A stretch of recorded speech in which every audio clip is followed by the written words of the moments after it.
Okay, start कर रहे हैं हम accounting period concept. Okay, so accounting period concept में क्या है?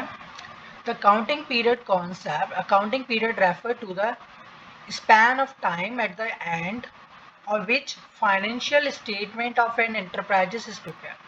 तो अकाउंटिंग पीरियड कॉन्सेप्ट में क्या है? एक वो टाइम, वो वाला एंड तक का टाइम जब आपने क्या करिए फाइनेंशियल स्टेटमेंट बनाया है। क्योंकि हर एक बिजनेस के अंदर बिजनेसमैन ये जानना चाहता है कि मैंने इस बिजनेस में जो भी एक साल के अंदर टाइम स्पेंड किया है, तो अब जिस टाइम पे अपनी फाइनेंशियल स्टेटमेंट बना रहा होगा कोई भी बिजनेसमैन, वो फाइनेंशियल स्टेटमेंट बनाने के टाइम तक उसने जो भी टाइम खर्च किया है वो सिर्फ इसलिए उसने बिजनेस में खर्च किया है ताकि वो क्या देख सके कि क्या उसे प्रॉफिट हुआ है या उसे लॉस हुआ है ना। एक इंसान अपने बिजनेस को टाइम देता है, बिजनेस को टाइम देने के बाद अपनी फाइनेंशियल स्टेटमेंट बनाता है। क्यों बनाता है? क्या रीजन होता है फाइनेंशियल स्टेटमेंट का? केवल एक ही रीजन कि वो ये चेक कर सके कि उसे प्रॉफिट हुआ या लॉस हुआ है। The period and what exactly is the position of the assets and liability, ये जानना चाहता है वो कि इस पीरियड में मुझे मेरी जो फर्म है या मेरी जो कंपनी है उसकी जो एसेट्स है वो कितनी बड़ी है या घटी है, या मेरे पे लायबिलिटी और बड़ी है या घटी है उस पर्टिकुलर पीरियड ऑफ टाइम के अंदर। ठीक है, कब तक? जब उसने फाइनेंशियल स्टेटमेंट तैयार की तब तक। और फाइनेंशियल स्टेटमेंट हर साल प्रिपेयर की जाती है 31 मार्च को, या फिर कोई कोई कंपनी जिसे 31 दिसंबर को भी बनाती है। ठीक है, Such information is required by different users at a regular interval for various purpose। अब ये जो इंफॉर्मेशन बनाई जाती हैं उस इंफॉर्मेशन की रिक्वायरमेंट किसको रहती है? यूजर्स को। As no firm can wait for the long to know its financial result। अब कोई भी फर्म क्या होती है, वो रेगुलरली इंटरवल पे इसे बनाती रहती है। तो ये हर कंपनी का जो इंटरवल होता है वो मोस्टली 1 ईयर होता है। यानी हर कंपनी जो अपनी फाइनेंशियल स्टेटमेंट बनाती है वो कब बनाती है? रेगुलर इंटरवल पे, मोस्टली 1 साल के बाद। कितने साल के बाद?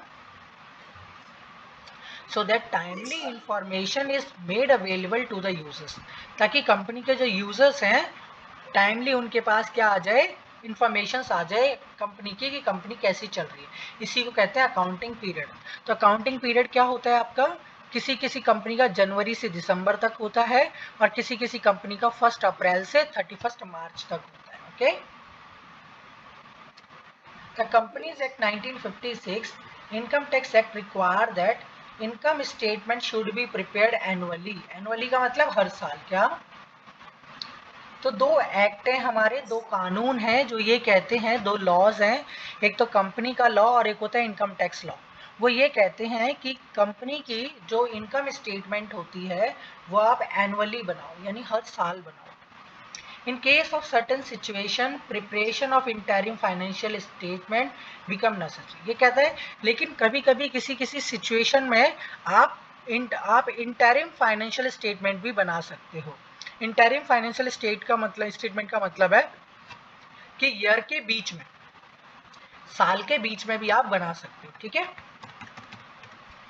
लेकिन ये सिचुएशंस में बना सकते हो, वो सिचुएशंस पता होनी चाहिए। समझ गए?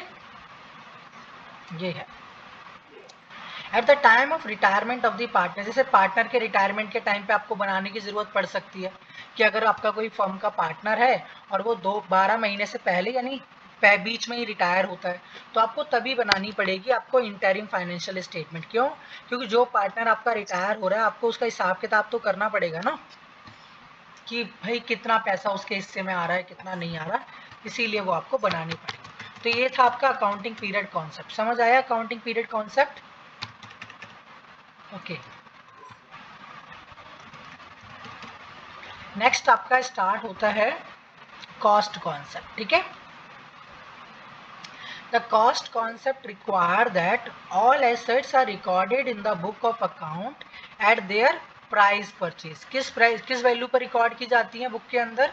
जो भी एसेट्स होती हैं प्राइस परचेज पे, जिस प्राइस पे आप उन्हें क्या करते हो? परचेज करते हो। विच इंक्लूड द, इसमें एक्वाइजेशन कॉस्ट भी आती है, ट्रांसपोर्टेशन कॉस्ट भी इंक्लूड होती है, इंस्टॉलेशन कॉस्ट भी इंक्लूड होती है, एंड अगर कोई एसेट्स ऐसी है जिसको यूज़ करने के लिए रेडी किया गया है तो वो भी उसमें इंक्लूड होती है। ठीक है, तो ये होती है कॉस्ट कॉन्सेप्ट। तो अब आपको ये पता चल गया कि किसी भी प्लांट की कॉस्ट क्या होती है।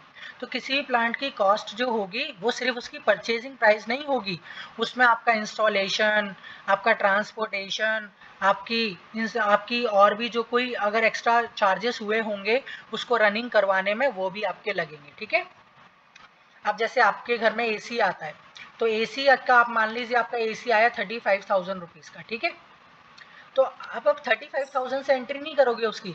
35,000 आया, फिर आपने 1,000 रुपीज़ इंस्टॉलेशन के चार्जेस दिए, फिर आपने एक एमसी लाए 200 रुपये की, ये सब चार्ज इंक्लूड होंगे उसमें, समझ गए? तब जाके आपको एसी की रियल कॉस्ट पता चलेगी कि उसकी कॉस्ट कितनी थी। ओके, समझ आया? ये होता है कॉस्ट कॉन्सेप्ट के अंदर। तो कॉस्ट कॉन्सेप्ट के अंदर इस तरीके से देखा जाता है, समझ गए?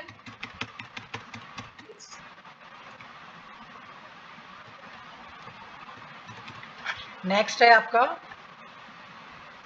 Dual expect concept. क्या? जो dual expect is a foundation and basic principle of account. अब ध्यान रखना, ड्यूल एक्सपेक्ट क्या होती है? ये आपका एक बेसिक प्रिंसिपल है अकाउंटिंग का। It provides that every basis recording of accounting transaction into account of book. This concept states that every transaction has a dual or two-fold aspect. ये बताता है ये कॉन्सेप्ट कि अकाउंट की बुक के अंदर आप जो भी ट्रांजेक्शन लिखते हो उसके ड्यूल एक्सपेक्ट्स होते हैं, यानी वो दो टू फोल्डेड इफेक्ट होते हैं उसके। फर्स्ट तो होता है उसका इफेक्ट डेबिट साइड और दूसरा उसका इफेक्ट क्या होता है? Credit side. यानी हर ट्रांजेक्शन दो जगह रिकॉर्ड की जाती है। ठीक है, ये बताना चाहते हैं। जैसे at last accounting will involve a recording of transaction. This can be explain with the help of the exam. जैसे राम ने अपना बिजनेस स्टार्ट किया 50 लाख से, है ना? तो मैंने आपको एक चीज बताई थी कि जब राम अपना बिजनेस स्टार्ट कर रहा है तो राम अपनी कैपिटल बिजनेस को दे रहा है। किसको दे रहा है? और मैंने आपको ये भी बताई थी एंटिटी कॉन्सेप्ट के अंदर कि बिजनेस की अपनी सेपरेट एंटिटी होती है ऑनर्स के अलावा, है ना? तो राम ने अपना पैसा बिजनेस को दिया तो बिजनेस ने राम का पैसा ले लिया, तो राम जो है वो बिजनेसमैन के लिए क्या बन गया? क्रेडिटर बन गया, है ना? है ना, क्रेडिटर बन गया। तो इसी को ड्यूल कॉन्सेप्ट कहते हैं। कैसे? The amount of money bought in the ram will be result in the increasing the assets cash.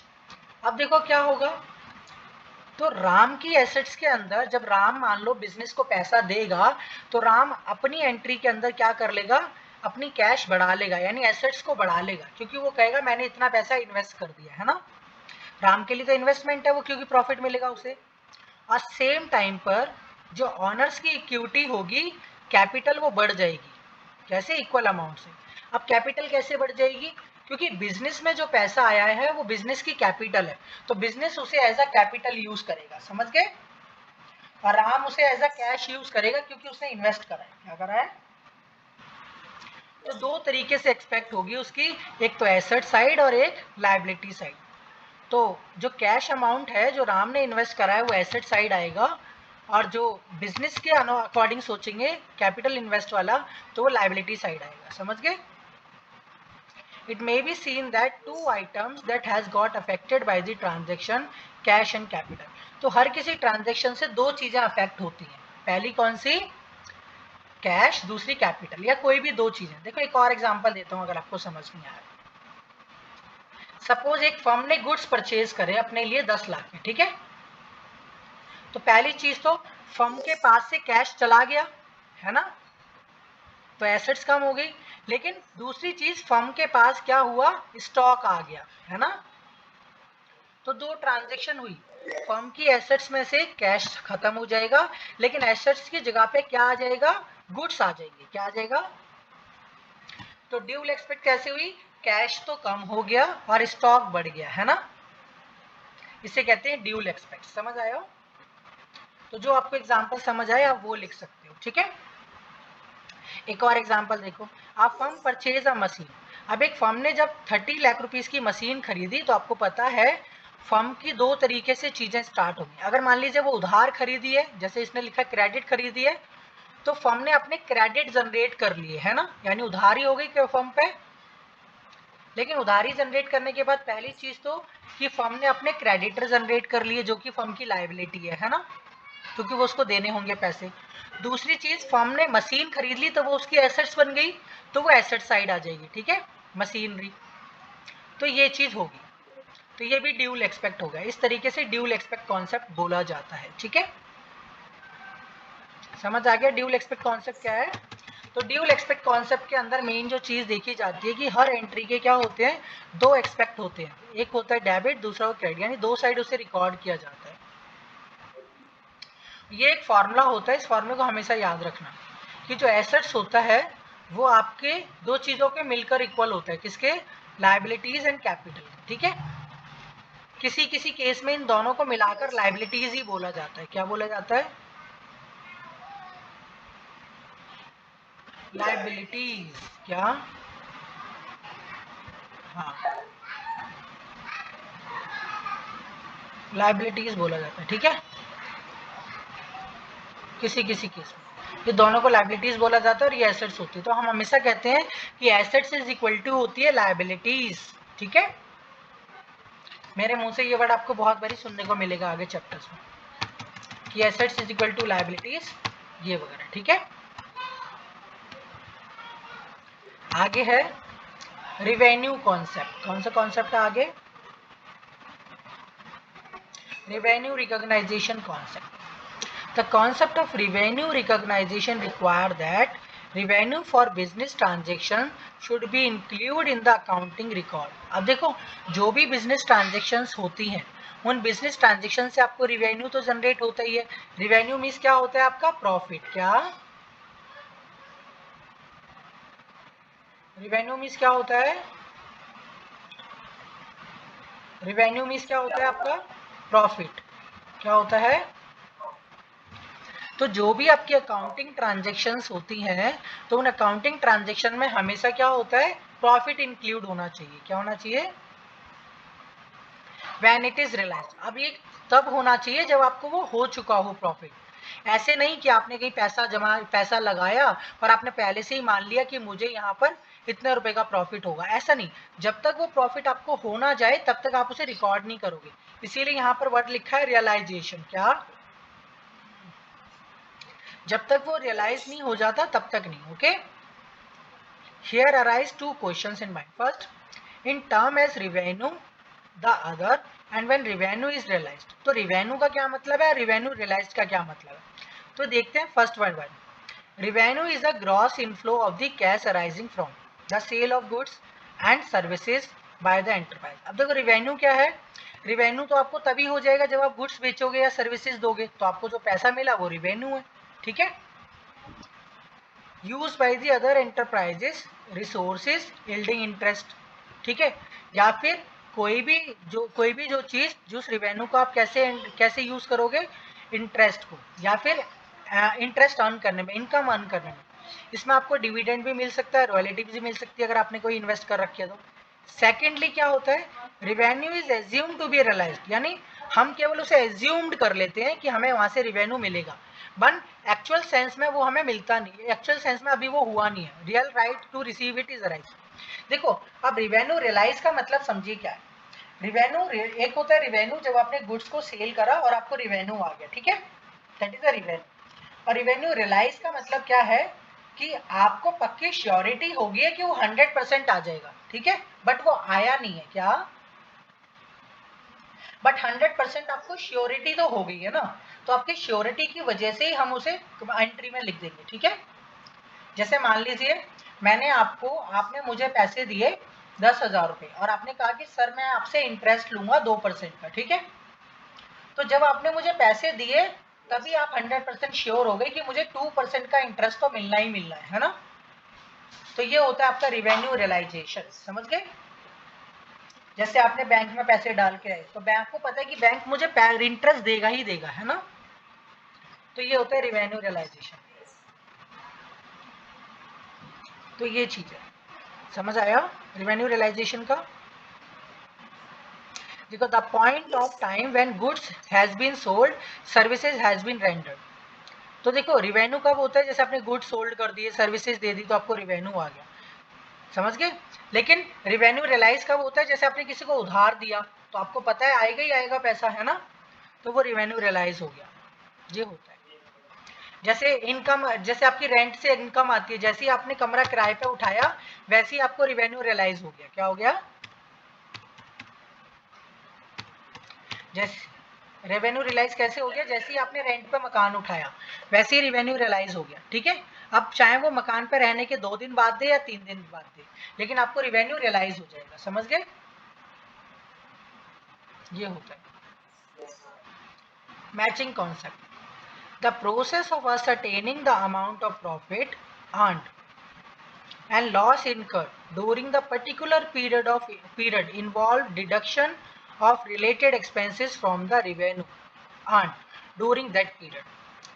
तो देखो ध्यान रखना, जैसे एक किसी पर्टिकुलर पॉइंट ऑफ टाइम पे यानी किसी पर्टिकुलर पीरियड के अंदर, जैसे जनवरी से दिसंबर में अगर आपको रिवेन्यू भी हुआ है और आपको एक्सपेंसेस भी हुए हैं, तो आप उसी पीरियड के अंदर उसी रिवेन्यू में से उसी ईयर के एक्सपेंसेस को माइनस करोगे। आप ऐसा नहीं करोगे कि आप आज के रिवेन्यू में से 2 साल के पीछे का एक्सपेंसेस माइनस कर दोगे, समझ गए। तो उसी साल के रिवेन्यू में से उसी साल का एक्सपेंसेस माइनस होगा। This matching concept emphasis exactly on this aspect, states that expense incurred and accounting period should be matched with the revenue during that period। तो ये है आपका रिवेन्यू कॉन्सेप्ट यहाँ से यहाँ तक, ठीक है। तो जिस साल आपको जो रिवेन्यू हुआ है और उसी साल आपको जो उसके एक्सपेंसेस हुए हैं, आपको उसी में से माइनस करने पड़ेंगे वो एक्सपेंसेस जिस साल का वो रिवेन्यू है, ठीक है। आप किसी और ईयर्स में से वो एक्सपेंसेस माइनस नहीं कर सकते, समझ आया। इसी चीज को कहते हैं बेटा मैचिंग कॉन्सेप्ट। क्या कहते हैं, समझ आया मैचिंग कॉन्सेप्ट।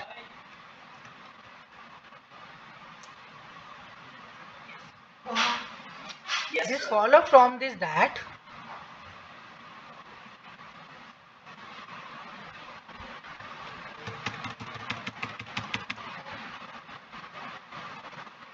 One minute